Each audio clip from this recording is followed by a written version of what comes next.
హరే కృష్ణ. అందరికీ కూడా మన భాగవతామృతం కార్యక్రమానికి స్వాగతం అండి. సో మనం ఈరోజు కొత్త అధ్యాయం మొదలు పెట్టుకోబోతున్నాము. శ్రీమద్ భాగవతము చతుర్దశ స్కందము 7వ అధ్యాయము. ఈ యొక్క అధ్యాయం పేరు దక్షునిచే యజ్ఞ నిర్వహణము అనేటువంటి కొత్త అధ్యాయం మొదలు పెట్టుకోబోతున్నాము. సో చూద్దాం ఈ అధ్యాయము.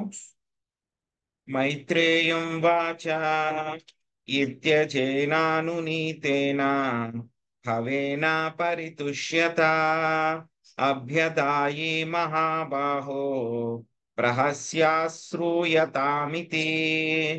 మైత్రేయుడు ఇట్లు పలికెను: ఓ మహాబాహుడవగు విదురా, బ్రహ్మదేవుని పలుకులచే ప్రసన్నుడైన శివుడు అతని ప్రార్థనకు ఇట్లు సమాధానమొసగెను. మహాదేవం వాచ నాగం ప్రజేష బాలానాం వర్ణయేనాను చింతయే దేవమాయాభిభూతానాం దండస్తత్ర ధృతో మయా. పరమశివుడు పలికెను: ఓ జనక, బ్రహ్మదేవా, దేవతలు కావించిన అపరాధములను నేను పట్టించుకొనను. వారు బాల్యోచిత స్వభావులు, అవివేకులు అయినందున వారి అపరాధములను నేను తీవ్రముగా భావించుటలేదు. కేవలము సరిదిద్దుటకే వారిని దండించి తిని. శాంత్ కుమారి మాతజీ భాష్యం చదవండి. హరే కృష్ణ ప్రభు. దానికి ప్రమాణాలు. హరే కృష్ణ. శిక్షలు రెండు రకములుగా నుండి విజేత తన శత్రువు విధించినది ఒక రకము కాగా, తండ్రి తన పుత్రులకు విధించినది రెండవది. ఈ రెండు రకముల శిక్షల నడుమ అపార భేదము కలదు. శివుడు స్వభావరీత్యా గొప్ప భక్తుడు, వైష్ణవుడు. ఈ విషయమును అతనికి గల నామమును అశోతగుడు సర్వ సర్వ సర్వదా ప్రసన్నుడైనను కనుక అతడు క్రుద్ధుడు కాడు. ఏ జీవిని ఎడను అతడు వైరము చతుర్థ్యము కలిగి ఉండడు. పైగా ఎల్లరి క్షేమమును అతడు వాంఛించడు. అతడు ఎవరేని దండించినచో అది తనయునికి తండ్రి కొన్ని శిక్ష వంటిది. ఏ జీవుడు ముఖ్యముగా దేవతలు కావించిన అపరాధమును కూడా తీవ్రంగా భావింపనందున శివుడు తండ్రి అంటి వాడై ఉన్నాడు. హరే కృష్ణ ప్రభు. హరే కృష్ణ. థ్యాంక్ యూ మాతాజీ. సో మనం చూసాం ఇంతకు ముందు కిందటి అధ్యాయంలో చూసాం మనం. సో ఏ విధంగా అయితే గనక సతీదేవి ఆవిడ ఎప్పుడైతే గనక ఆ విధంగా ఆత్మహత్య చేసుకున్న తర్వాత ఏం చేశారు? శివుడు ఆయన ఆ పంపించి మొత్తం అంతా కూడా దక్ష యజ్ఞాన్ని అంతా కూడా మొత్తం నాశనం చేసేసారు. నాశనం చేసేసిన తర్వాత దక్షుణ్ణి కూడా సంహరించడం జరిగింది అన్నమాట. సంహరించిన తర్వాత శివుణ్ణి ప్రసన్నం చేసుకోవడానికి దేవతలందరూ కూడాను కైలాసం వెళ్ళారు బ్రహ్మదేవుడితో పాటు అన్నమాట. సో అప్పుడు ఆ యొక్క అధ్యాయంలో మనం చూసాం కైలాసం ఏ విధంగా ఉంటుంది, ఎంత చాలా అందంగా ఉంది. చాలా పెద్ద వృక్షం కింద శివుడు చాలా ప్రసన్నంగా ఉన్నారు. అక్కడే నారదముని ఉన్నారు. అక్కడికి వెళ్ళి బ్రహ్మదేవుడు వెళ్ళి శివుని ప్రసన్నం చేసుకోవడానికి ఆయన ఇలాగ చెప్పారు: మీ యొక్క హవిస్సులు ఏవైతే ఉంటాయో యజ్ఞంలో వాటిని అన్నిటినీ కూడా మీరు మళ్ళీ స్వీకరించండి అని చెప్పి ప్రార్థించిన తర్వాత ఈ యొక్క అధ్యాయం మనకి మొదలవుతుంది. ఈ యొక్క అధ్యాయంలో మనకి చెప్తున్నారనమాట. సో బ్రహ్మదేవుడికి ఆ విధంగా అడిగిన తర్వాత శివుడు ఈ విధంగా మాట్లాడుతున్నారు. సో ఏం చెప్పారంటే గనక, ఈ దేవతలు చేసినటువంటి అపరాధాలని నేనేం పెద్దగా పట్టించుకోను. వాళ్ళు చిన్నపిల్లల లాంటి వాళ్ళు. సో అటువంటి స్వభావం కలిగి ఉన్నటువంటి వాళ్ళు, కొంచెం వాళ్ళకి బుద్ధి తక్కువ కాబట్టి వాళ్ళు చేసిన అపరాధాలు నేను తీవ్రంగా తీసుకోను. నేను సీరియస్ గా తీసుకోవట్లేదు. వాళ్ళని నేను శిక్షించడానికే కేవలం వాళ్ళని శిక్షించాను నేను. కానీ ఎందుకు శిక్షించాను? నేను వాళ్ళని కరెక్ట్ చేయడానికి, సరిదిద్దడానికి మాత్రమే శిక్షించాను. యాక్చువల్ గా దండన విధించేది రెండు రకాలుగా ఉంటుందన్నమాట. ఒకటి తల్లిదండ్రులు లేకపోతే తండ్రి కుమారుడికి ఇచ్చేటువంటి దండన ఒకటి.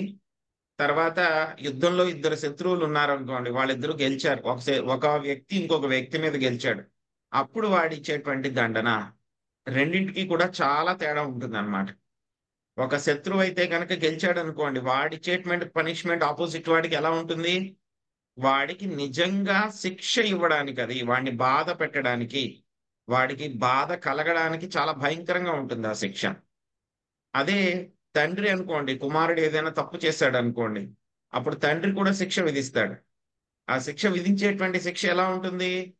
ఆ పిల్లవాడికి తండ్రి నన్ను శిక్ష విధిస్తున్నాడు అని చెప్పి తెలుస్తుంది. కానీ ఏంటంటే తండ్రి విధించేటువంటి శిక్ష ఎలా ఉంటుంది? మైల్డ్ గా ఉంటుంది అన్నమాట. ఎలా ఉంటుంది? ఎంతవరకు ఇస్తాడు తండ్రి ఆ శిక్షని?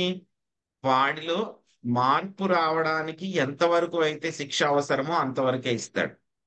ఆ ఇచ్చేటప్పుడు కూడా శిక్ష ఇచ్చిన వెంటనే మళ్ళీ తర్వాత కూడా సో వాడి గురించి మళ్ళీ బాగోగులు కూడా చూసుకుంటాడు అన్నమాట.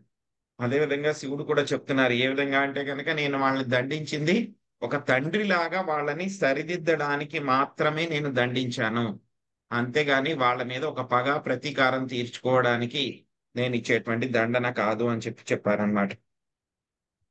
ప్రజాపతేర్ద గతిశీర్ష్ణో భవత్వ జముఖం శిరః మిత్రస్య చక్షుషేక్షేత భాగం స్వాం బర్హిషో భగ. శివుని ఇంకను కొనసాగించెను. దక్షుని శిరము భస్మమైపోయినందున మేక శిరమును అతడు పొందగలడు. భగదేవత తన యజ్ఞ భాగమును మిత్రుని చక్షుల ద్వారా గాంచగలుగును. పూషాతు యజమానస్య దద్భిర్జక్షతు పిష్టభూత్ దేవా ప్రకృత సర్వాంగ ఏమ ఉచ్చేషణం దదుః. పూషదేవత కేవలము తన శిష్యుల దంతముల ద్వారానే నమలగలుగును. ఒకవేళ తానే స్వయముగా భుజింపగోరినచో అతడు శనగపిండి ముద్దనే తిని సంతుష్టి చెందవలసి వచ్చును. కాని నాకు యజ్ఞ భాగ మొసగ సమ్మతించిన దేవతలకు మాత్రము గాయములన్నీయు నయము కాగలవు. శ్రీదేవి అడప మాతాజీ చదవండి. హరే కృష్ణ ప్రభుజీ, దండవత్ ప్రణామాలు. నమలుటకు పూషా దేవత తన శిష్యులపై ఆధారపడవలసి వచ్చెను.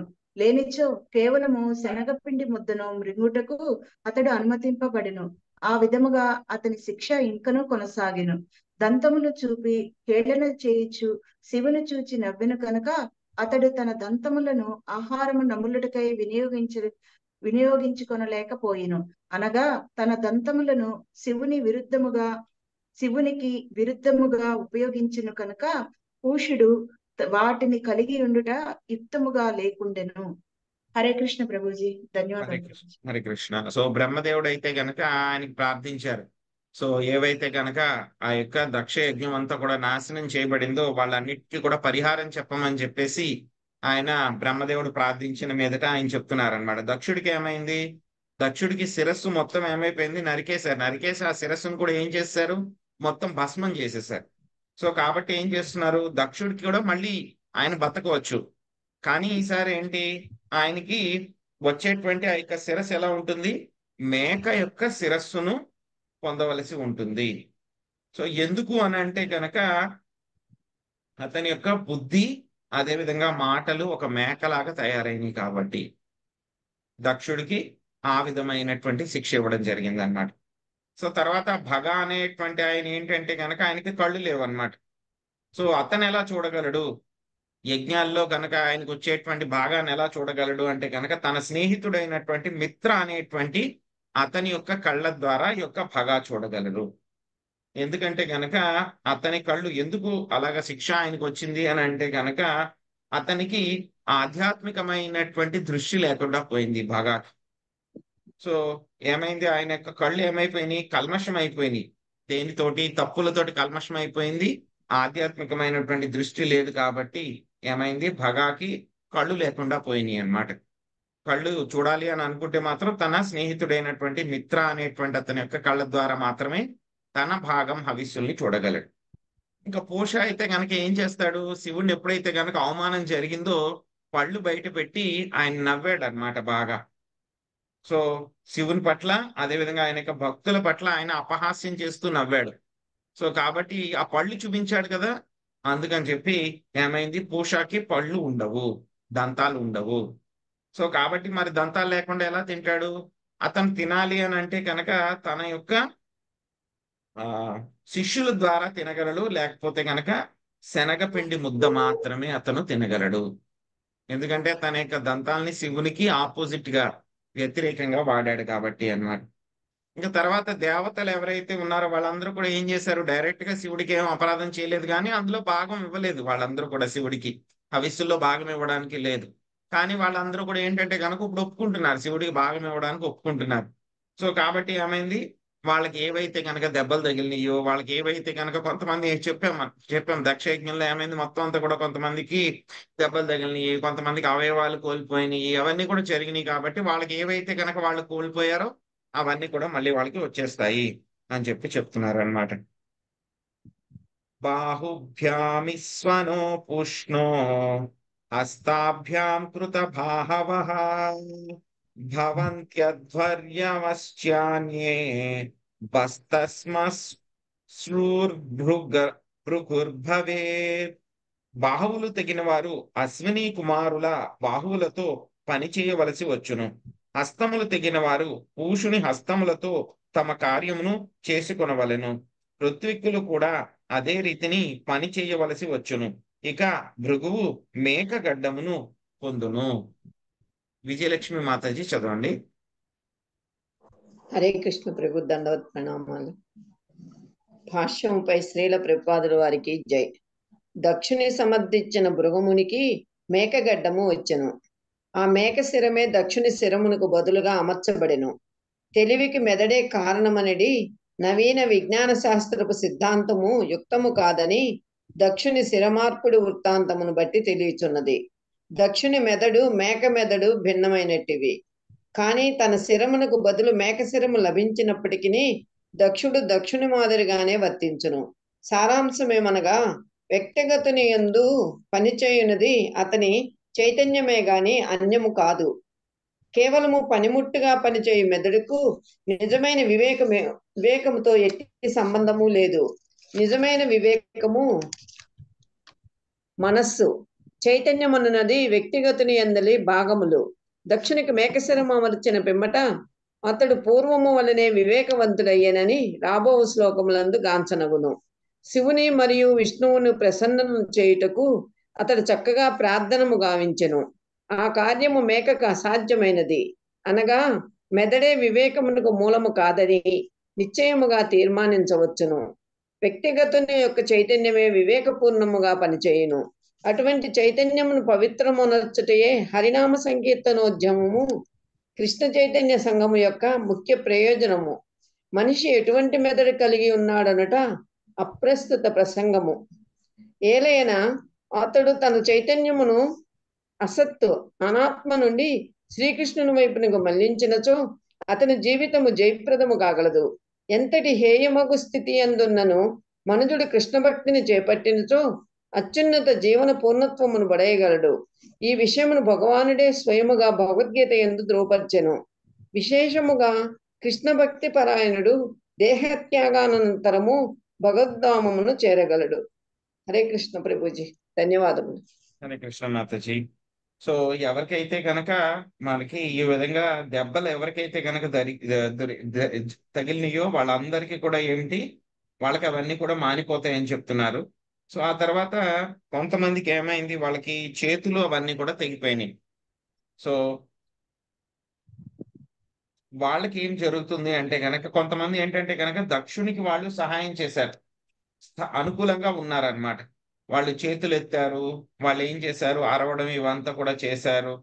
సో కాబట్టి వాళ్ళకి ఏమైంది, వాళ్ళకి ఆ యొక్క చేతులు బాహువులన్నీ కూడా తెగిపోయినాయి అన్నమాట. సో అటువంటి వాళ్ళు ఏం చేయాలి, అశ్విని కుమారుల యొక్క బాహువులతోనే వాళ్ళు పని చేయాలి, వాళ్ళకి బాహువులు ఉండవు. సో అదే విధంగా చేతులు తెగిన వాళ్ళు కొంతమంది ఉన్నారు, వాళ్ళు పూషుని యొక్క హస్తాలని ఆ కార్యాలకు వాడాలి. సో అదే విధంగా ఋతుక్కులు కూడా కొంతమంది ఉన్నారనమాట. సో వాళ్ళు కూడా అదే విధంగా పని చేయాలి. ఇంకా భృగువు ఏంటంటే కనుక దక్షుడికి ముఖ్యంగా ఆయన అడ్వైస్లన్నీ ఇచ్చేదన్నమాట, మంత్రిలాగా. అలా చేయండి, ఇలా చేయండి అని చెప్పేసి అంతా కూడా చేసేది ఎవరు, దక్షుడికి చెప్పేది భృగువు అన్నమాట. సో కాబట్టి ఆ యొక్క భృగువుకి ఏమొస్తుంది, మేక గడ్డం వస్తుంది, మేకకు ఉండేటువంటి గడ్డం వస్తుంది అని చెప్పి చెప్తున్నారనమాట. సో ఈ విధంగా వాళ్ళందరికీ కూడా గుర్తుండేలాగా శివుడు వాళ్ళందరికీ కూడా పనిష్మెంట్ ఇవ్వడం జరిగిందన్నమాట. సో ఇక్కడ ఏమవుతుందంటే కనుక ఇప్పుడు చెప్పిన దాని ప్రకారం దక్షుడికి ఏం చేస్తారు అంటే కనుక తర్వాత ఆ యొక్క మేక తలని తీసుకొచ్చి దక్షుడికి ఫిక్స్ చేస్తారు. ఫిక్సింగ్ చేసిన తర్వాత అంతా కూడా మళ్ళీ ఆయనకి అమర్చేస్తారు. అమర్చిన తర్వాత ఇంతకు ముందు ఎలా అవుతుందంటే కనుక దక్షుడికి ఏదో నిద్రలోంచి లేచి మళ్ళీ మామూలు మనిషిలాగా ఉన్నట్టు ఆయన అయిపోతాడు. అంతకు ముందు జరిగినవి అన్ని కూడా గుర్తుంటాయి అన్నమాట. ఆయన ఏం చేస్తాడు, మళ్ళీ శివుడికి, విష్ణుమూర్తికి, వీళ్ళందరికీ కూడా మళ్ళీ ప్రార్థనలు చేస్తారనమాట. సో ఏమవుతుంది, ఇంతకు ముందు ఆయన ఉన్నటువంటి తల మొత్తం నాశనం అయిపోయింది, అదంతా కూడా మొత్తం భస్మం అయిపోయింది. ఇప్పుడు మేక తల పెట్టారు. సో మనకేం చెప్తారు, తెలివితేటలన్నీ కూడా ఎలా వస్తున్నాయి మనిషికి అంటే కనుక మెదడులో ఉంది, మన మెదడులో నుంచి తెలివితేటలు వస్తాయి అని చెప్పి చెప్తున్నారు అన్నమాట. మరి దక్షుడికి మెదడులోనే ఆ తెలివితేటలు ఉంటే కనుక దక్షుడి తల అంతా కూడా ఏమైంది, నాశనం అయిపోయింది. మళ్ళీ తర్వాత ఏం చేశారు, మేక తల తీసుకొచ్చి అందులో ఆయనకు అమర్చారు. అమర్చిన తర్వాత మరి తెలివితేటలు మెదడులోనే ఉంటే కనుక ఏం చేయాలి, మేక తెలివితేటలే ఉండాలి ఆయనకి. కానీ దక్షుడికి ఏం తెలివితేటలు ఉన్నాయి, ఇంతకు ముందు దక్షుడికి ఏం తెలివితేటలు ఉన్నాయి అవన్నీ కూడా వచ్చినాయి. చక్కగా ప్రార్థన చేశారు. తాను చేసిన తప్పుకి పాపం చాలా బాధపడతారు. నా యొక్క గర్వం వలన నా యొక్క కూతురు సతీదేవి ఈ విధంగా ఆ, ఆవిడ ఆత్మహత్య చేసుకోవాల్సి వచ్చింది అని చెప్పి చాలా బాధపడతారు. ఇవన్నీ కూడా జరుగుతాయి అన్నమాట. సో తెలివితేటలు మెదడులోనే ఉంటే కనుక మరి దక్షుడి తల భస్మం అయిపోతే కనుక మరి మేక మెదడు తీసుకొస్తే కనుక ఆ తెలివితేటలన్నీ ఎలా వచ్చినాయి ఆయనకి, అంతకు ముందు ఉన్నాయన్నీ ఎలా గుర్తుకొచ్చినాయి, ఎందుకు ఆయన బాధపడుతున్నాడు అంటే కనుక ఈ యొక్క తెలివితేటలు అనేటువంటివి మెదడులో ఉండదు. తెలివితేటలు అనేటువంటివి ఎలా ఉంటాయి, ఆ యొక్క ప్రతి వ్యక్తి యొక్క చైతన్యము, మన యొక్క కాన్షియస్నెస్ చైతన్యం మూలంగానే అవన్నీ కూడా వివేకం అవన్నీ కూడా వస్తాయన్నమాట. సో కాబట్టి మనము ఎటువంటి స్థితిలో ఉన్నాము అనేటువంటిది ముఖ్యం కాదు. మన యొక్క చైతన్యాన్ని ఎప్పుడైతే కనుక ఈ యొక్క అసత్తు ఏదైతే కనుక నిజం కాదో దాని నుంచి తీసి సత్యం, పరమ సత్యమైనటువంటి శ్రీకృష్ణ భగవానుడి వైపు మళ్ళిస్తే గనక ఏమవుతుంది, మన యొక్క జీవితం అంతా కూడా సఫలీకృతం అవుతుంది. సో ఆ విధంగా చేయడం మూలంగా ఏమవుతుంది, చిట్ట చివరిగా ఎవరైతే కృష్ణ భక్తి పరాయణుడు ఎవరైతే ఉంటారో, భక్తుడు ఎవరైతే ఉంటారో ఏమవుతుంది, తన యొక్క దేహాన్ని వదిలిపెట్టిన తర్వాత భగవద్ధామానికి వెళ్ళగలడు. మైత్రేయం వాచ తదా సర్వాణి భూతాని శ్రుత్వామీడుష్టమోదితం పరితుష్టాత్మభిస్తాత సాధు సాధ్విత్యదాబ్రువన్. మైత్రేయుడు పలికెను, విదురా, వరదాతలలో పరమశ్రేష్ఠుడగు శివుని పలుకులను ఆలకించి అచ్చటనున్న వారందరూ మిగుల సంతుష్ట హృదయులైరి. శశికళ మాతాజీ మీరు చదివారండి? లేదు ప్రభు. చదవండి మాతాజీ. హరే కృష్ణ ప్రణామం. భాష్యం బై జయశ్రీల ప్రపాదులు వారికి జై. ఈ శ్లోకమునందు శివుడు మిడుష్టమ అనగా వరదాతుల్లో పరమశ్రేష్ఠుడు అని వర్ణింపబడినాడు. అతడు అసుతోషుడు అనగా శీఘ్రముగా ప్రసన్నుడగువాడు మరియు శీఘ్రముగా క్రోధము చెందువాడనియు తెలియబడును. అల్పజ్ఞులే కోరికల కొరకు దేవతలను ఆశ్రయించురని భగవద్గీత ఎందుకు తెలుపబడినది. ఈ విషయంలో జనులు సాధారణంగా శివుని దరిచేరుడు. అతి శీఘ్రముగా ప్రసన్నుడై ఎటువంటి ఆలోచన లేకుండానే తన భక్తులకు వరములనిచ్చువాడు కనుక అతడు మీడుష్టమ అని పిలువబడెను. లౌకికులు భౌతిక లాభం పొందుటే తాపత్రయపడుతురు గాని ఆధ్యాత్మిక లాభం కొరకు కాదు. కొన్ని మార్లు శివుడు కూడా ఆధ్యాత్మిక జీవితం నందు గొప్ప వరములను ఇచ్చువాడగుట సందేహమైనది. పూర్వం ఒక పేద బ్రాహ్మణుడు శివుని అర్చించుడివాడు. వరములు కోరిన అతన్ని శివుడు సనాతన గోస్వామి చెంతకు వెడలమని ఉపదేశించాను. అంతటా ఆ భక్తుడు సనాతన గోస్వామి చెంతకు వెడలి ఉత్తమ వరదానమును పడయుటకై తనను శివుడు పంపెనని తెలియజేశాను. సనాతన గోస్వామి చెంత ఒక చింతామణి ఉండేది. ఆయన దాన్ని చెత్త కుప్పలో పడివేసి ఉంది. కానీ బ్రాహ్మణుని అభ్యర్థన విని ఆయన దాన్ని అతనికి ఇచ్చివేసిరి. దాన్ని గ్రహించి బ్రాహ్మణుడు మిగుల సంతుష్టుడయ్యాను. కోరినంత బంగారంను అతడిప్పుడు ఆ మణిని ఇనుముకు తాకించి పొందగలడు. ఆ విధంగా అతడు మిక్కిలి సంతుష్టుడై సనాతన గోస్వామి నుండి సెలవు కైకొండు. కానీ కొంత తడవుకు అతడు ఈ చింతామణి పరమోత్తమ వరదానమైనచో సనాతన గోస్వామి దీని నేల చెత్త కుప్పలో పడవేసెను అనుచూ చింతింపసాగాను. ఆ ఆలోచన కలిగినంతనే అతడు తిరిగి గోస్వామి చెంతకు చేరి, స్వామి, ఈ చింతామణియే పరమ శ్రేష్టమైనచో దీని నేల చెత్త కుప్పలో పడివేసిరి అని ప్రశ్నించాను. ఈ ప్రశ్నకు బదులుగా గోస్వామి వారు నిజమునకు ఇది ఉత్తమ వరదానము కాదు. కానీ ఉత్తమ వరదానమును గ్రహించుటకు నీవు సిద్ధంగా ఉన్నావా అని పలికి. దానికి సమాధానంగా బ్రాహ్మణుడు, స్వామి, పరమశ్రేష్టమగు వరదానము కొరకే శివుడు నన్ను మీ చెంతకు పంపినాడు కదా అని పలికాడు. అది వినిన గోస్వామి ఆ చింతామణిని నీటిలో పడవేసి రమ్మని పలికిడు. ఆ బ్రాహ్మణుడు అట్లే చేసి రాగా సనాతన గోస్వామి అతనికి హరే కృష్ణ మహామంత్రమును ఉపదేశించి ఆ విధంగా శివుని వరదానం చే బ్రాహ్మణుడు కృష్ణ భక్తుని సాంగత్యమును బడసి హరే కృష్ణ కృష్ణ కృష్ణ హరే హరే హరే రామ రామ రామ హరే హరే అను మంత్రం చే దీక్షితుడయ్యాడు. ధన్యవాదాలు ప్రభుజీ. హరే కృష్ణ. హరే కృష్ణ. థ్యాంక్ యూ మాతాజీ. సో పరమశివుడికి ఆయనకి ఏంటంటే కనుక వరదాతలలో అందరికంటే కూడా ఆయన పరమశ్రేష్ఠుడు అన్నమాట. సో ఆయన్ని ఇంకొక పేరు ఏముంటుంది, ఆయనకి అసుతోషుడు అని కూడా ఉంటుంది అనమాట. అంటే ఆయన చాలా వెంటనే ఆయన సంతోషపడిపోతారు, అదేవిధంగా వెంటనే కోప్పడతాడు కూడా ఆయన. సో అందుకే ఆయన ఏమంటారు, అశుతోషుడు అని కూడా అంటారు. వరదాతలందరిలోనూ కూడా శ్రేష్ఠుడు అని అర్థం అన్నమాట. సో ఎవరైనా సరే వెంటనే వరాలు కావాలి, చాలా ఫాస్ట్ గా మేము వరాలు పొందాలి అని అనుకుంటే కనుక వాళ్ళందరూ కూడా ఎవరి దగ్గరికి వెళ్తారు, శివుడి దగ్గరికి వెళ్తారు అనమాట. సో ఆయన వెంటనే ప్రసన్నుడు అయిపోయి వాళ్ళు ఏం అడిగితే కనుక అవి ఆలోచించకుండానే ఆయనకి ఇచ్చేస్తారు. కాబట్టి ఆయన ఏమంటారు, మీడుష్టమ అని చెప్పని అంటారు అనమాట. అదేవిధంగా ఆధ్యాత్మికమైనటువంటి వరాలు ఇవ్వాలన్నా సరే కూడా ఎవరి దగ్గరికి వెళ్తారు, భక్తులు శివుడి దగ్గరికి వెళ్తారనమాట. సో ఒక వృత్తాంతం ఒకటి వస్తుంది అనమాట. ఏమవుతుందంటే కనుక ఒక ప్రార్థ బ్రాహ్మణుడు శివుణ్ణి ఆయన అర్చిస్తారనమాట. అర్చించిన తర్వాత ఏమవుతుంది, నాకు ఉత్తమమైనటువంటి వరదానం కావాలి అంటే కనుక ఆయన సనాతన గోస్వామి దగ్గరికి వెళ్ళమని చెప్తారనమాట. సో సనాతన గోస్వామి దగ్గరికి వెళ్ళి ఆయన చెప్తారు ఆ బ్రాహ్మణుడు అనమాట. సో నాకు శివుడు ఇమ్మని చెప్పారు, అత్యుత్తమమైన వరదానం ఇవ్వమని చెప్పారు అని అంటే కనుక ఓకే అలా ఇవ్వమన్నారా, అయితే కనుక అక్కడ ఆయన దగ్గర ఏమవుతుందంటే కనుక సనాతన గోస్వామి దగ్గర ఒక చింతామణి ఉంటుంది అనమాట. చింతామణి ఏంటంటే కనుక దాంట్లో స్పెషాలిటీ, ఏదైనా ఒక ఇనుముకి ఆ యొక్క చింతామణిని కనుక టచ్ చేస్తే ఏమైపోతుంది, ఆ ఇనుమంతా కూడా మళ్ళీ బంగారం అయిపోతుంది అనమాట. సో దాన్ని అక్కడ చెత్త కుప్పలో ఉంది ఒక చింతామణి ఉంది, దాన్ని తీసుకుని నువ్వు వెళ్ళిపోమంటారు అనమాట. బ్రాహ్మణుడు పేదవాడు చాలా సంతోషపడిపోతారు.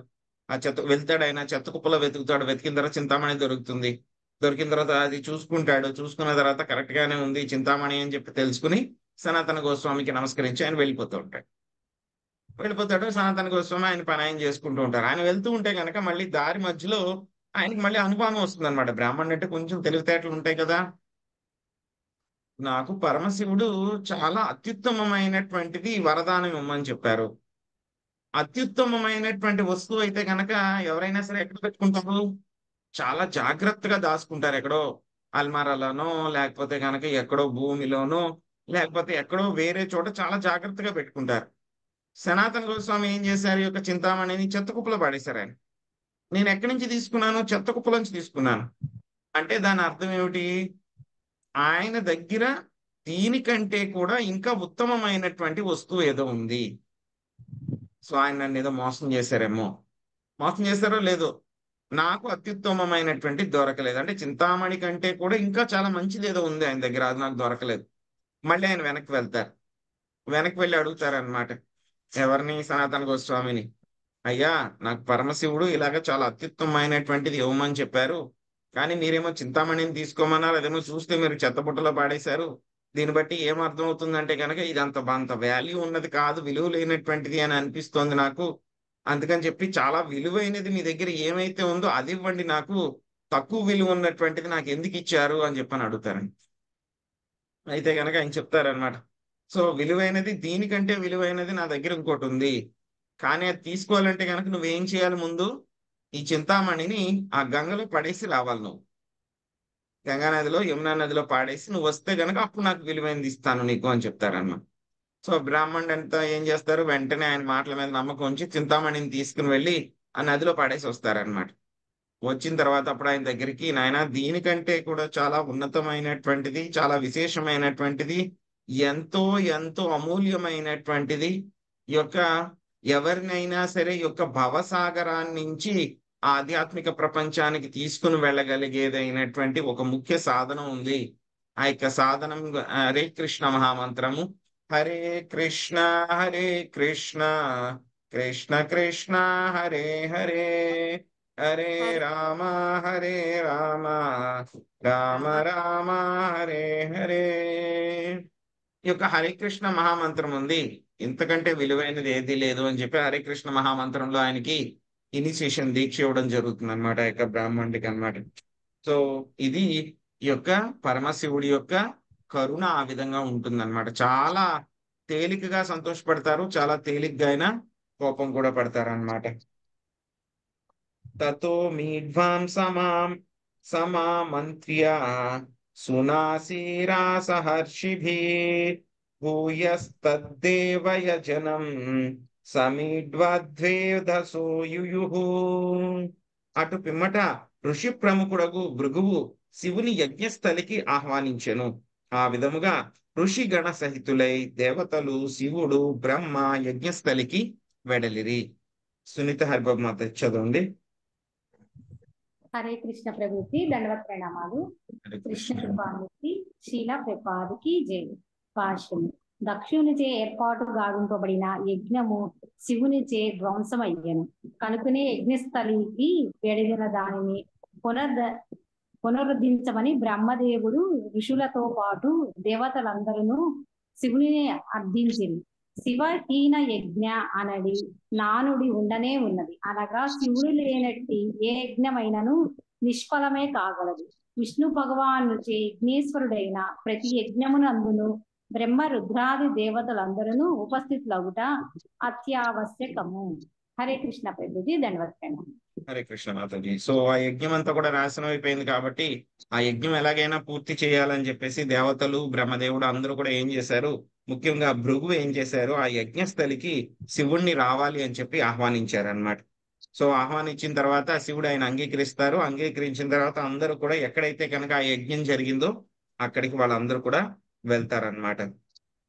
సో అందుకే ఏమంటారు ఇక్కడ, శివహీన యజ్ఞ అనేటువంటిది ఎప్పుడు కూడా ఏమవుతుంది, నిష్ఫలమే అవుతుంది, ఎటువంటి ఫలము కూడా రాదు. సో విష్ణు భగవానుడు ఆయన యజ్ఞేశ్వరుడు. దక్షుడు ఏమనుకున్నాడు, విష్ణు భగవానుడు యజ్ఞం విష్ణువు కాబట్టి విష్ణు ఉంటే సరిపోతుంది, మిగతా వాళ్ళు ఉండాల్సిన అవసరం లేదు అనుకుని భావించి ఆయన శివుడికి హవిస్సులు ఇవ్వకుండా ఆయన మిగతా మంత్రాలన్నీ కూడా చదివించాడు అనమాట. సో కానీ ఏమైంది అది, సో విష్ణు అంటే కనుక ఎప్పుడు కూడా ఆయన భక్తులతో పాటే ఉంటారన్నమాట. భక్తులు లేకుండా శివుడు లేకపోతే విష్ణువు ఎప్పుడు కూడా ఉండరు, కృష్ణుడు లేకపోతే విష్ణు ఎప్పుడు ఉండరు అనమాట. సో ఆయన యొక్క భక్తుడికి కనుక హవిస్సులు ఇవ్వకపోతే కనుక ఆయన సంతోషపడరు. సో అందుకే ఆ యజ్ఞం ఏమైంది, నిర్వీర్యం అయిపోయింది అనమాట. సో కాబట్టి ప్రతి యజ్ఞంలో విష్ణు ఉన్నా సరే మిగతా దేవతలందరూ కూడా ఉండడము ఎంతో ముఖ్యం అన్నమాట. విదాయకార్స్నేన చ తత్యదాహ భగవాన్ భవః సంధదూకస్య కాయేన సవనీయాపసోశిరః. శివుని ఆదేశానుసారము సమస్తమును నిర్వహించిన పిమ్మట దక్షుని ముండెమునకు యజ్ఞ పశువు శిరమును సంధించిరి. భవానీ మాత చదవండి. హరే కృష్ణ ప్రభుజీ ప్రణామం. భాష్యము. శివునికి కోపము రాకుండానట్లుగా దేవతలు, ఋషులు ఈసారి జాగ్రత్త పడే కనుకనే అతడు చెప్పినదల్లా నిర్వహింపబడిన. దక్షిణ మండమునకు పశు శిరము మేక ముఖము జోడింపబడినని ఇక్కడ ప్రత్యేకంగా తెలుపబడింది. హరే కృష్ణ. Thank you Prabhuji. సంధీయమాని శిరసి దక్షో రుద్రాభివీక్షితః సద్యః సుప్స్తత్ ఇవత్తస్థౌ దదృశే చాగ్రతో మృడం. పశుశిరమును దక్షుని మొండెమునకు సంధించినప్పుడు శీఘ్రమే అతడు చైతన్యమును పొందెను. అంతటా నిద్ర నుండి మేల్కాంచినట్లుగా లేచి ఆ ప్రజాపతి ఎదుటనున్న శివుని కాంచెను. లక్ష్మీ నాగేశ్వరి మాత చదవండి. హరే కృష్ణ ప్రభు. దక్షుడు గాఢ నిద్ర నుండి మేల్కొనిచ్చినట్లు లేచినని ఇచ్చట ఉపమానము వసగబడినది.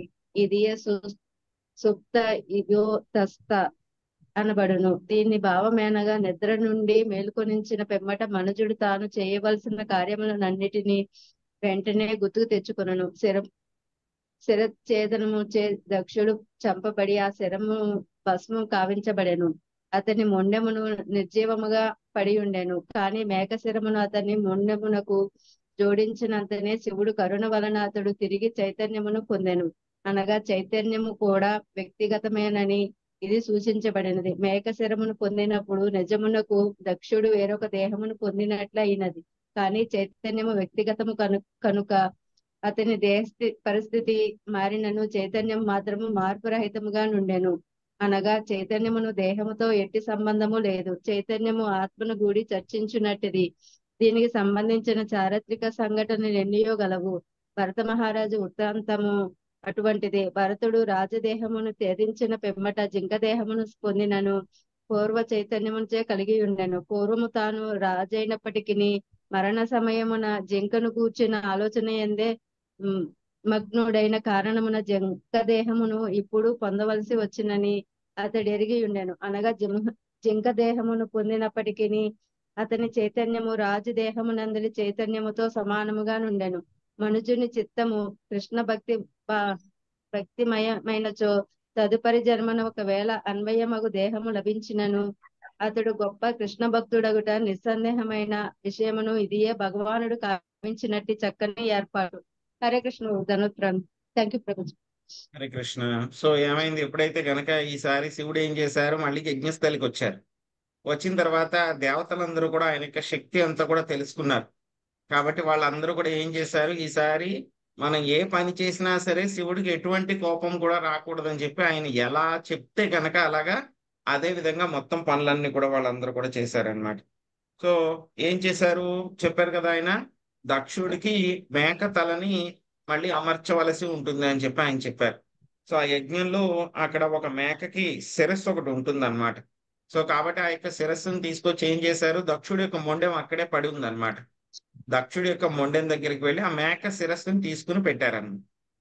పెట్టిన వెంటనే ఏమైంది, శివుడి యొక్క కృప వలన ఆ యొక్క దక్షుడి యొక్క మొండానికి ఆ మేక తల అతుక్కుపోయింది అనమాట, ఫిక్స్ అయిపోయింది, అమర్చబడింది అనమాట.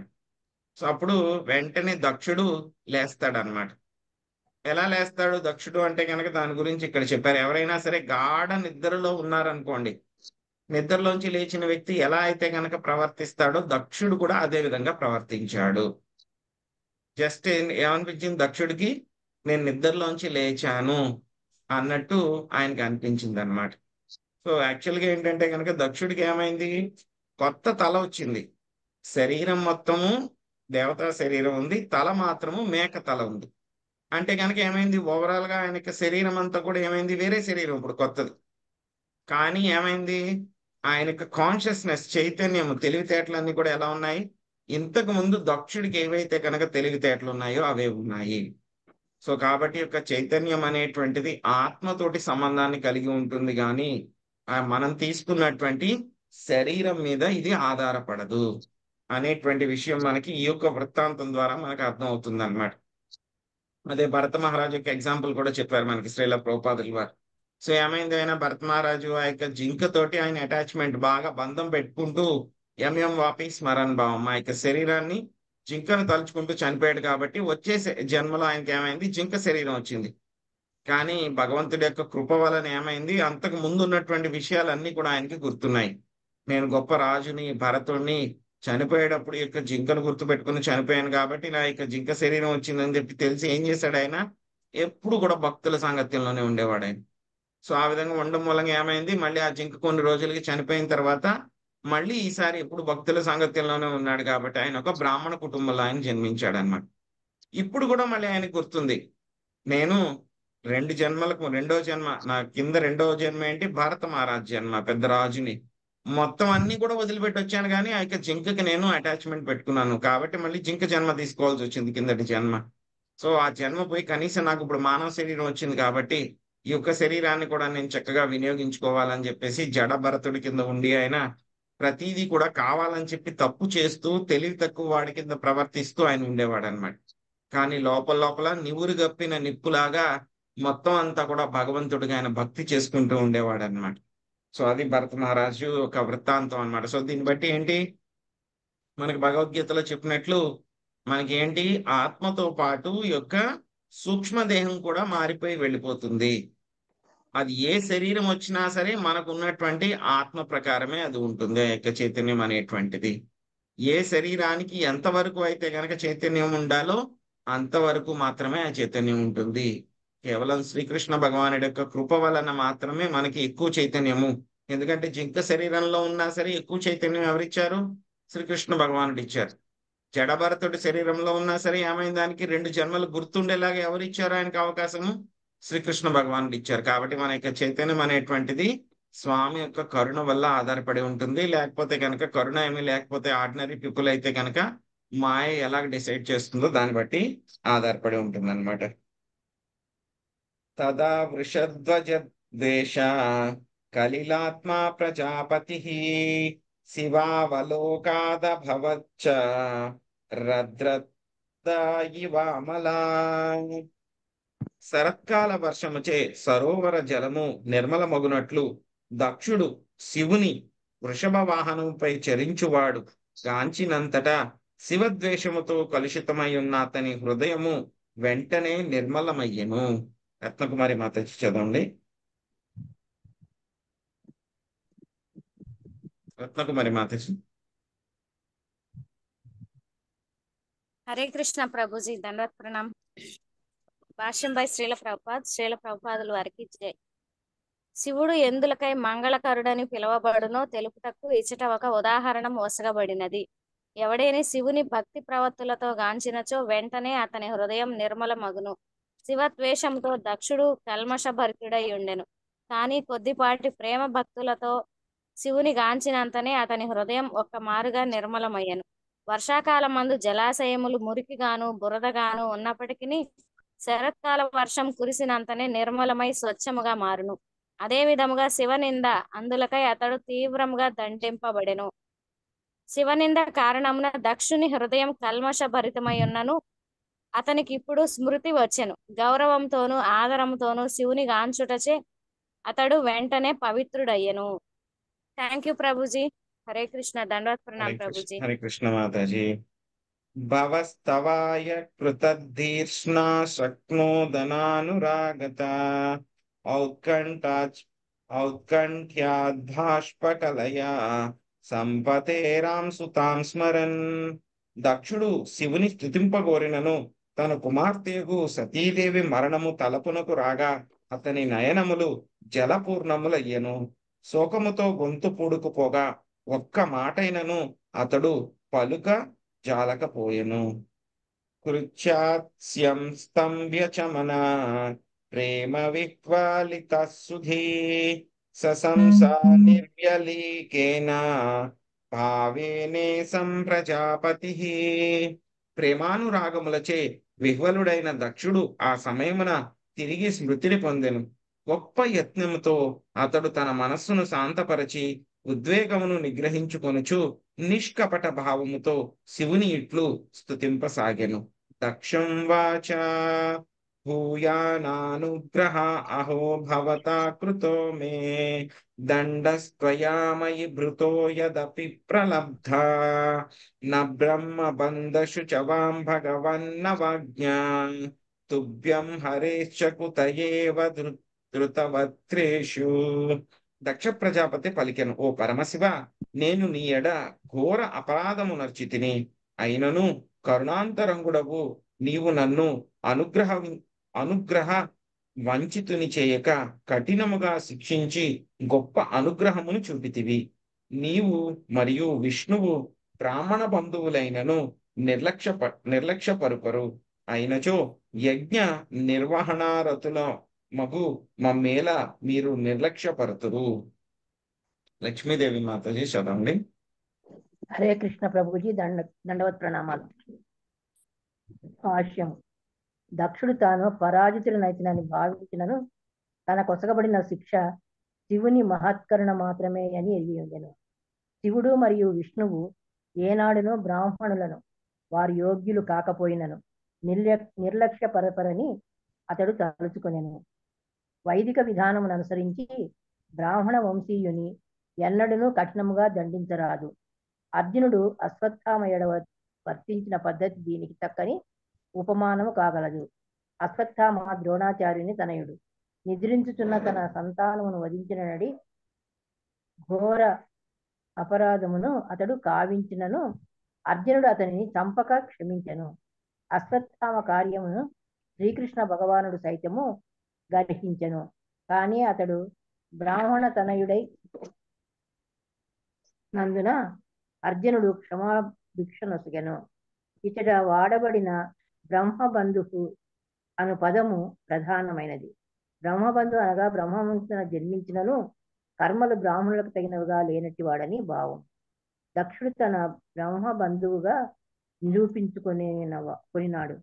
అతడు గొప్ప బ్రాహ్మణునికే జన్మించినను శివునితో అతని వైఖరి బ్రాహ్మణునికి తగినట్లుగా లేదు.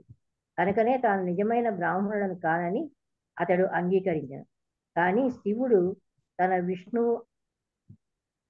మరియు విష్ణువు అటువంటి అసమగ్రులకు బ్రాహ్మణుల ఎడ అనురాగమును కలిగి ఎందురు. దక్షుని శివుడు తన శత్రువు వలె శిక్షింపలేదు. తాను తప్పిదము చేసినని అతడు తెలుసుకొనున్నట్లుగా బుద్ధి గరుపుటకే శివుడిని శిక్షించను. దక్షుడు ఈ విషయము నెరగగలిగను. కనుకనే పతితులకు తనతో పాటు బ్రాహ్మణుల ఎడ శివకేశవులకు గల అపార కరుణను అతడు కొనియాడెను. తాను పతితుడే అయినను యజ్ఞ నిర్వహణమే బ్రాహ్మణ ధర్మం అని అతని వ్రతమై ఉండెను. అందువలన అతడు శివుని స్తుతింప మొదలెడెను. హరే కృష్ణ ప్రభుజీ, ధన్యవాదములు. కృష్ణ మాతాజీ. ఏమైంది, ఎప్పుడైతే కనుక దక్షుడికి ఆ యొక్క మేక తలని పెట్టారో వెంటనే అతనికి మళ్ళీ ఆయన జీవించాడు. జీవించిన తర్వాత ఏమైంది, ఇంతకు ముందు ఉన్నటువంటి జ్ఞాపకాలన్నీ కూడా గుర్తొచ్చిన తర్వాత మొట్టమొదటిగా ఎవరిని చూశాడు ఆయన? మేక తలతోటి శివుణ్ణి చూడడం జరిగింది. ఆయన చూసిన తర్వాత ఆయన ఏంటంటే కనుక శివుడు చాలా ఆయన ఆస్పిషియస్ అన్నమాట, చాలా పవిత్రుడు అన్నమాట ఆయన. సో కాబట్టి ఆయన ఎప్పుడైతే కనుక చూశాడో, అది కూడా ఎలా చూశాడు, ఇదివరకు అయితే కనుక దక్షుడు ఎలా చూసేవాడు ఆయన శివుణ్ణి? చాలా క్రోధంగా, కోపంతో, తన శత్రువు కింద చూసేవాడు అనమాట. ఈసారి ఆయన ఎలా చూశాడు శివుణ్ణి? చాలా గౌరవంతో, ఆదరంతో, చాలా ప్రేమగా చూశాడు అనమాట. చూసిన తర్వాత ఏమైంది, శివుడి యొక్క గొప్పతనం వెంటనే తన హృదయంలో ఉన్నటువంటి ఆ క్రోధం ఏదైతే ఉందో, ఆ కల్మషం ఏదైతే ఉందో అవంతా కూడా పటాపంచలైపోయినాయి అంట. ఎవరికి? దక్షుడికి అవన్నీ కూడా పటాపంచలైపోయినాయి. అయిన తర్వాత ఏమైంది, శివుని వెంటనే ప్రార్థిద్దాము అని చెప్పి ఆయన అనుకున్నాడు అనమాట. కానీ అనుకున్న తర్వాత వెంటనే ఆయనకి గుర్తొచ్చింది అనమాట. ఎవరు గుర్తొచ్చారు ఆయనకి? తన చిన్న కూతురు అయినటువంటి సతీదేవి గుర్తొచ్చింది ఆయనకి. అయ్యో, నేను అంత పాషాణ హృదయుణ్ణి అయ్యాను, ఆవిడ్ని నేను నిరాదరణకి గురి చేశాను కాబట్టి నాతో సంబంధం ఏది కూడా ఉండాలి అని అనుకుంది. కాబట్టి ఆవిడ ఏం చేసింది, నేను ఇచ్చినటువంటి శరీరాన్ని మొత్తం ఆవిడ త్యాగం చేసేసింది. కనీసం ఆవిడ ఆత్మహత్య చేసుకుంటూ ఉన్నా సరే, అక్కడికి దగ్గరలోనే ఉన్నా సరే, కనీసం ఆవిడ్ని ఆపడానికి కూడా నేను ప్రయత్నించలేదు. సో నేను ఎంతటి పాషాణ హృదయాన్ని అయిపోయాను. నాకు చాలా ప్రియమైనటువంటి చిన్న కూతురు ఆ విధంగా ఆత్మహత్య చేసుకుని చనిపోయింది అని చెప్పేసి పాపం సతీదేవి గుర్తొచ్చి పాపం ఆయనకి శోకంతో గొంతంతా కూడా పుడికిపోయిందంట. ఆయన మాట్లాడాలి అని అనుకున్నా సరే గొంతులోంచి మాట అనేటువంటిది ఏదీ రాలేదంట. సో చాలా బాధపడుతూ ఆయన మొత్తం గొంతులోనే ఆ బాధనంతా కూడా ఆయన దిగమింగుకుని ఏం చేస్తున్నాడు, మెల్లగా ఆయన చాలా గొప్ప కష్టంతో తన మనస్సుని శాంతపరుచుకుని ఉద్వేగాన్ని అంతా కూడా నిగ్రహించుకుని ఏం చేశాడు, ఇప్పుడు ఎటువంటి కపటం ఏది కూడా లేకుండా ఇప్పుడు శివుణ్ణి ఆయన ప్రార్థించడం మొదలు పెడుతున్నారు అన్నమాట. ఈ యొక్క 13వ శ్లోకం నుంచి 15వ శ్లోకం వరకు కూడాను ఒక 3 శ్లోకాల్లో శివుణ్ణి ఆయన ప్రార్థిస్తున్నారనమాట. సో ఏం ప్రార్థిస్తున్నారు ఆయన? ఓ పరమశివ, నేను నీ పట్ల చాలా గొప్ప అపరాధాన్ని చేశాను నేను. అయినా సరే నువ్వేం చేశావు, నన్ను అలాగే వదిలేసి ఉంటే కనుక ఏమైపోయేది, ఇంకా నేను వైష్ణవ అపరాధాలు చేసేవాడిని. ఆ వైష్ణవ అపరాధాలు చేస్తూ ఇంకా నేను అధపాతాళలోకానికి వెళ్ళిపోయేవాడిని. నా పట్ల నీవు దయతోటి ఏం చేశావు, నాకు శిక్ష విధించావు. ఎలా అయితే కనుక ఒక తండ్రి కుమారుడికి శిక్ష ఎలాగైతే విధిస్తాడో ఆ విధంగా నువ్వు కూడా శిక్ష విధించావు. ఆ శిక్ష విధించిన తర్వాత ఏమైంది, నేను నా యొక్క సెన్సెస్ అంటే కనుక నా యొక్క బుద్ధి తెచ్చుకున్నాను నేనేం చేశాను, బుద్ధి తెచ్చుకున్నాను నేను.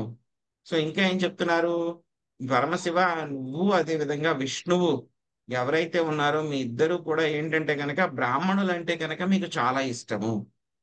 బ్రాహ్మణులే కాదు, ఎవరైతే కనుక బ్రాహ్మణ బంధువు బ్రాహ్మణ బంధువు ఎవరైతే కనుక వాళ్ళు ఏంటంటే కనుక పుట్టుకతో బ్రాహ్మణ వంశంలో పుడతారు వాళ్ళు, కానీ బ్రాహ్మణులకు ఉండాల్సినటువంటి లక్షణాలు ఏవి కూడా వాళ్ళకి ఉండవు అన్నమాట. సో అటువంటి వాళ్ళని ఏమంటారు, బ్రాహ్మణ బంధువు అంటారు. సో మీరు ఎంతటి కరుణ అంటే మీకు, నేను బ్రాహ్మణ బంధువు అయినా సరే మీరిద్దరూ కూడా విష్ణుమూర్తి మీరు ఇద్దరు కూడా ఏం చేశారు, నా మీద ఎంతో కరుణ చూపించారు. ఆ యొక్క కరుణ చూపించడం మూలంగా నాకు ఏం చేశారు, ఆ యొక్క శిక్ష విధించారు. శిక్ష విధించడం మూలంగా ఏమైంది, నా యొక్క తప్పు నేను తెలుసుకునేలాగా చేశారు. ఆ విధంగా చేయడం మూలంగా ఫ్యూచర్ లో నేను పరమశివుడికి ఇంకా పెద్ద పెద్ద ఘోరమైనటువంటి అపరాధాలు చేసేటువంటి ఆ యొక్క వైష్ణవ అపరాధాల నుంచి నన్ను మీరు రక్షించారు. సో కాబట్టి చాలా మంచిగానే మీరు చేశారు అని చెప్పేసి శివకేశవుల యొక్క అపారమైనటువంటి కరుణని ఆయన కొనియాడారనమాట.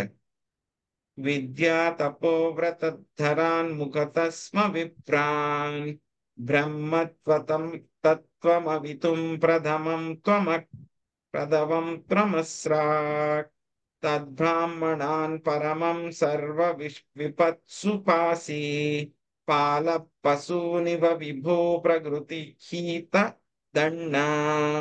ఓ శక్తి సంపన్నుడా పరమశివ, విద్య తపస్సు వ్రతములు ఆత్మానుభావము వంటి వానిని అనుసరించుటయందు బ్రాహ్మణులకు రక్షణ కల్పించుటకు నీవే బ్రహ్మదేవుని నుండి మొట్టమొదట ఆవిర్భవించితివి.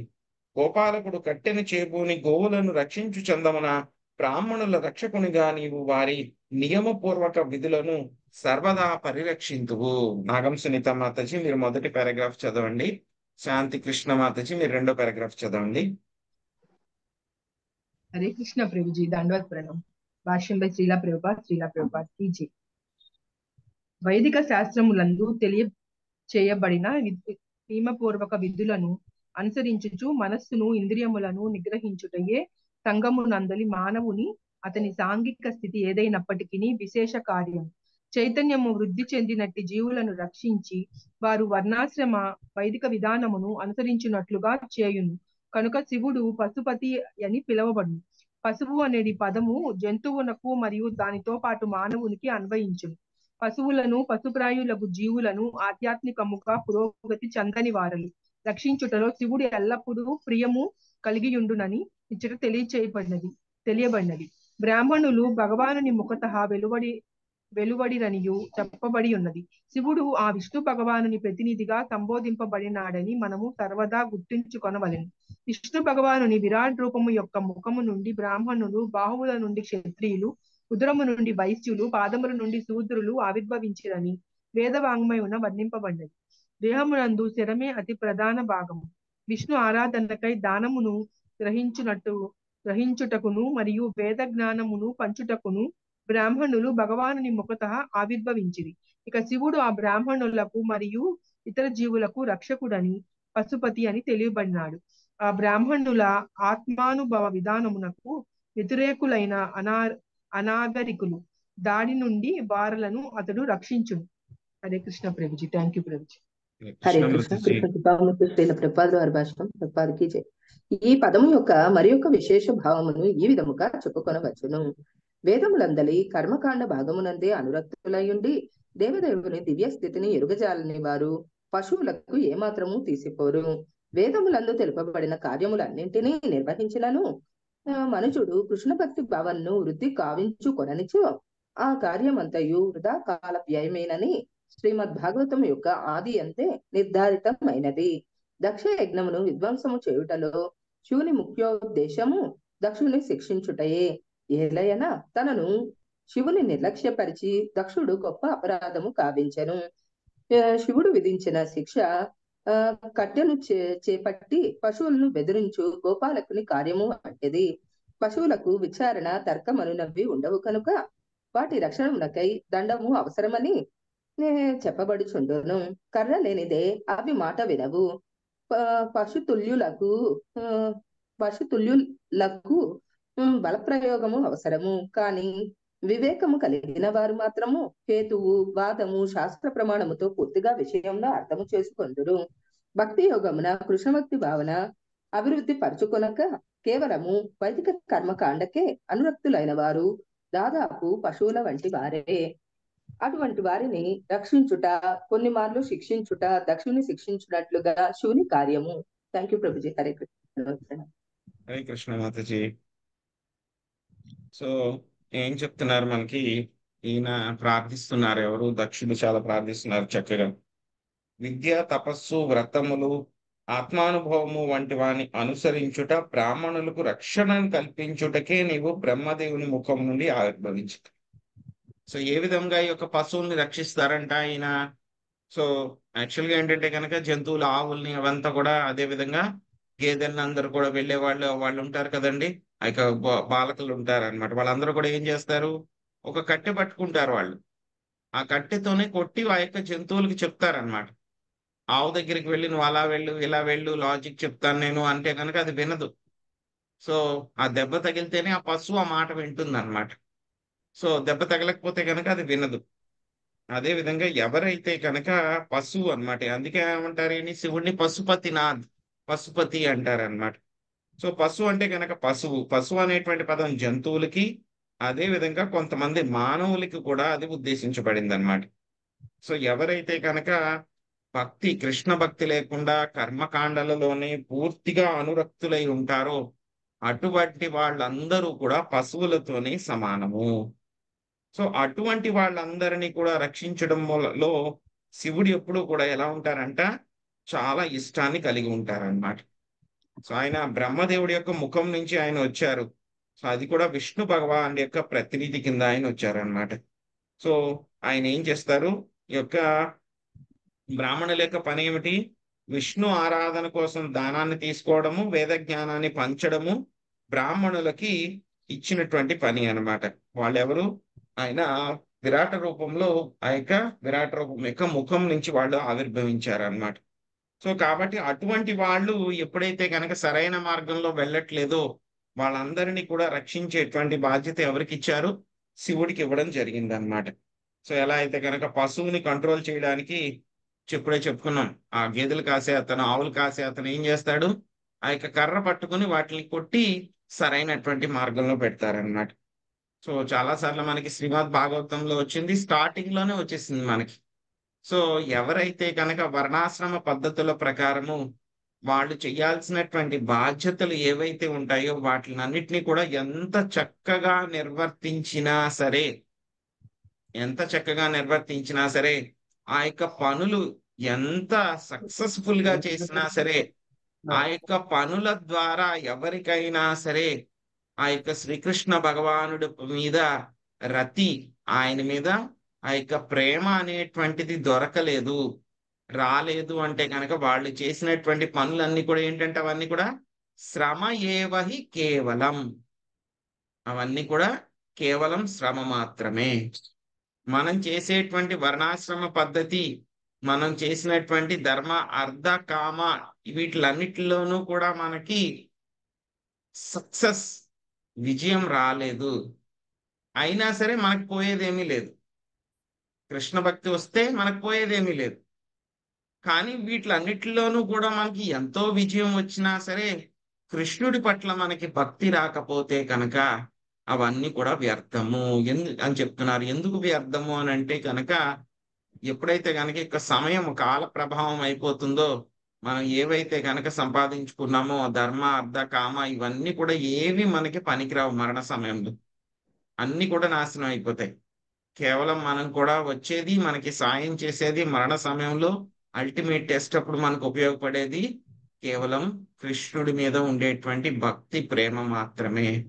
అదే మనకి ఎక్కడికి వెళ్ళినా, ఏ శరీరం తీసుకున్నా, ఏ ప్లానెట్ లోకి వెళ్ళినా, భౌతిక ప్రపంచంలో ఉన్న, ఆధ్యాత్మిక ప్రపంచంలో ఉన్న, మన వదిలిపెట్టకుండా మనతో పాటు వచ్చేటువంటి ఒకే ఒక ఆస్తి కృష్ణ ప్రేమ మాత్రమే.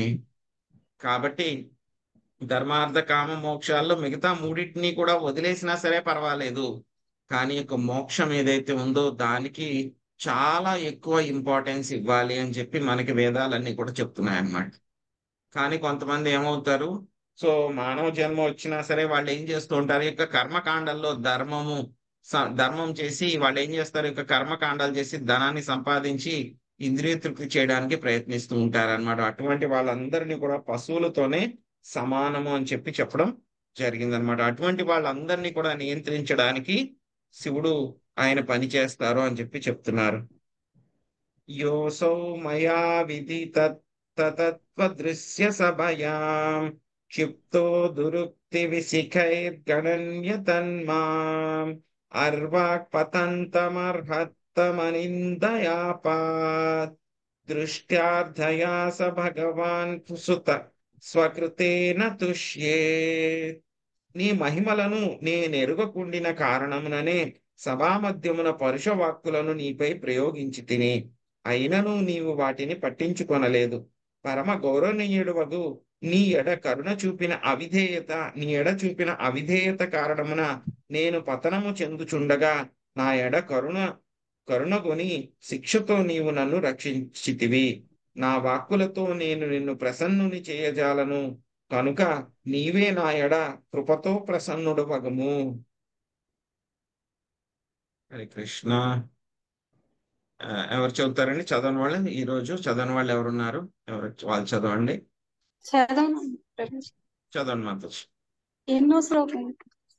ఇది 15వ శ్లోకం మాతాజీ.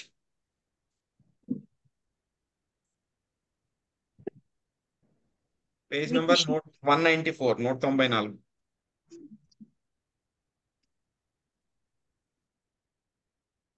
చతుర్థ స్కందము 7వ అధ్యాయము 15వ శ్లోకం. హరే కృష్ణ ప్రభుజీ. హరే కృష్ణ. శ్రీల ప్రభుపాదుల వారి భాష్యము. శ్రీల ప్రభుపాదుల వారికి జై.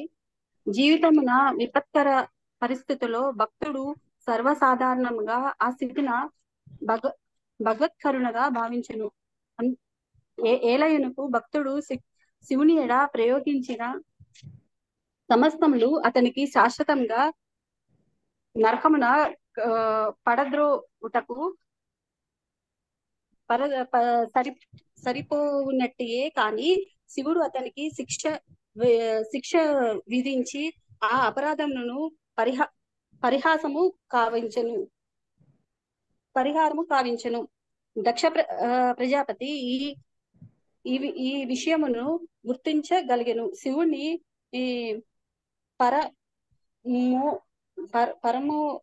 పరమౌర్యమును అతడు కృతజ్ఞత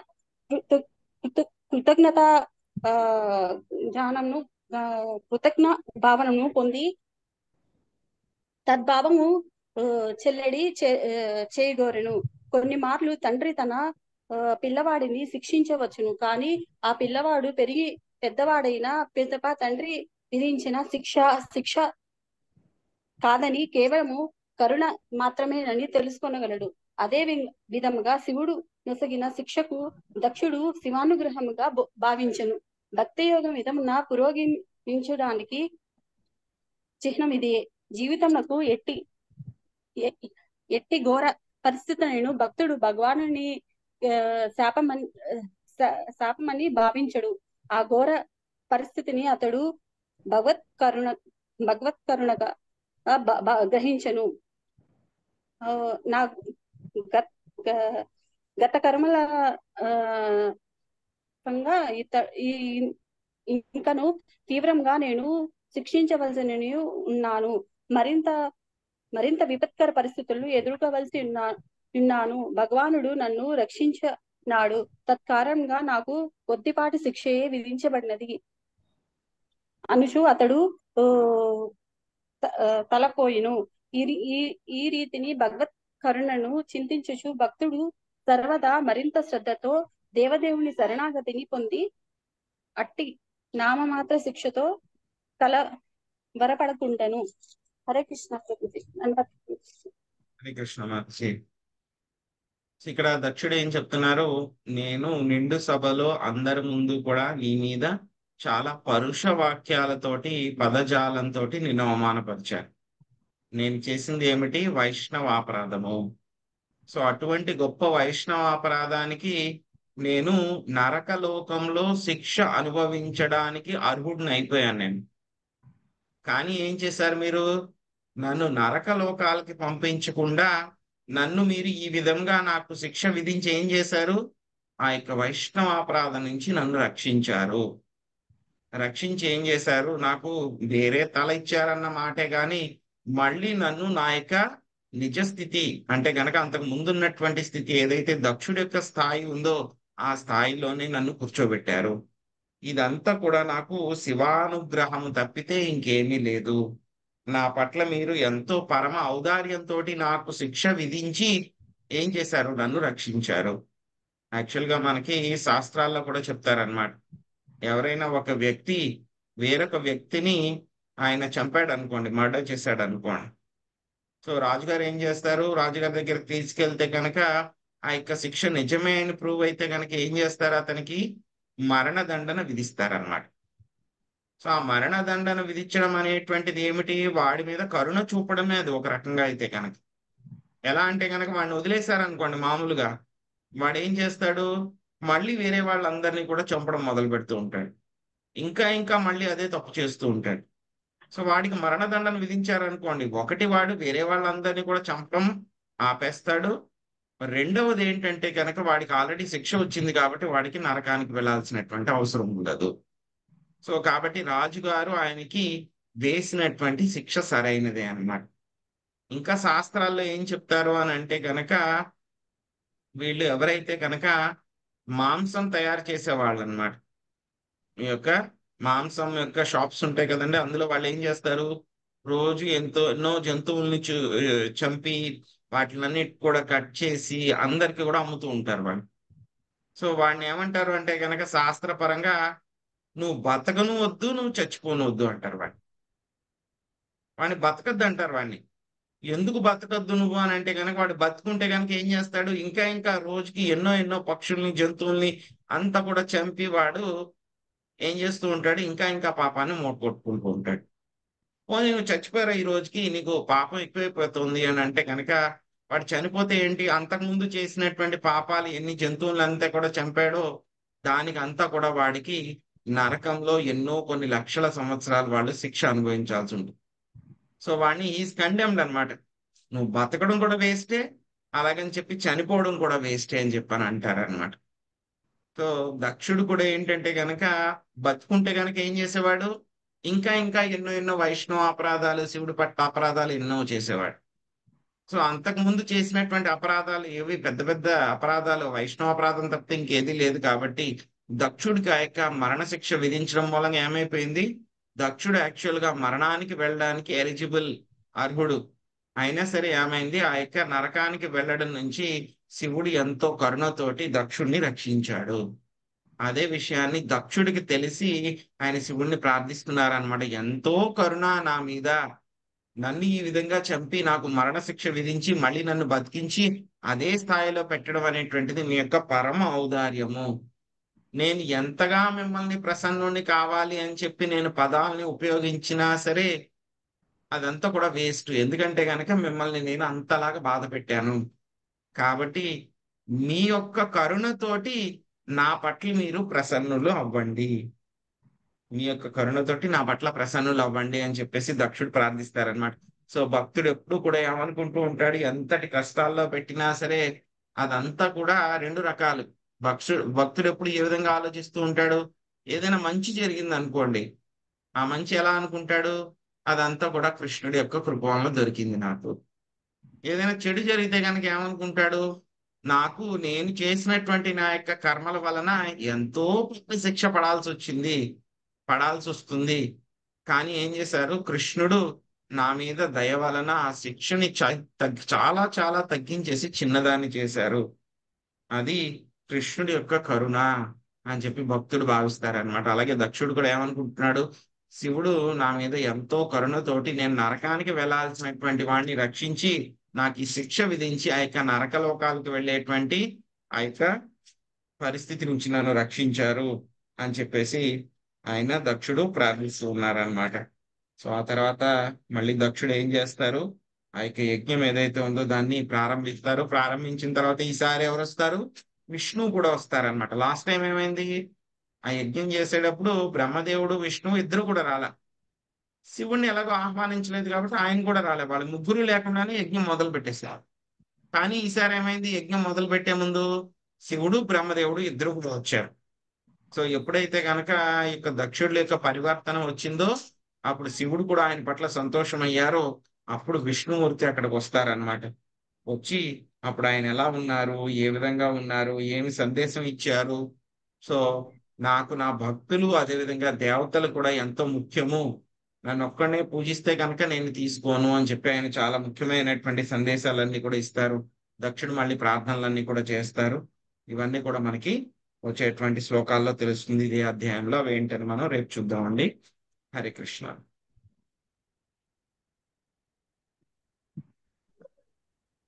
హరే కృష్ణ ప్రభుజీ దండవత్ ప్రణామాలు. హరే కృష్ణ ప్రభుజీ దండవత్ కృష్ణ ప్రభుజీ దండవత్ ప్రణామాలు. హరే కృష్ణ. ప్రభుజీ దండవత్ ప్రణామాలు. హరే కృష్ణ. హరే కృష్ణ ప్రభుజీ దండవత్ హరే ప్రణామాలు. కృష్ణ ప్రభుజీ. ఏకాదశి ఎప్పుడు ప్రభుజీ?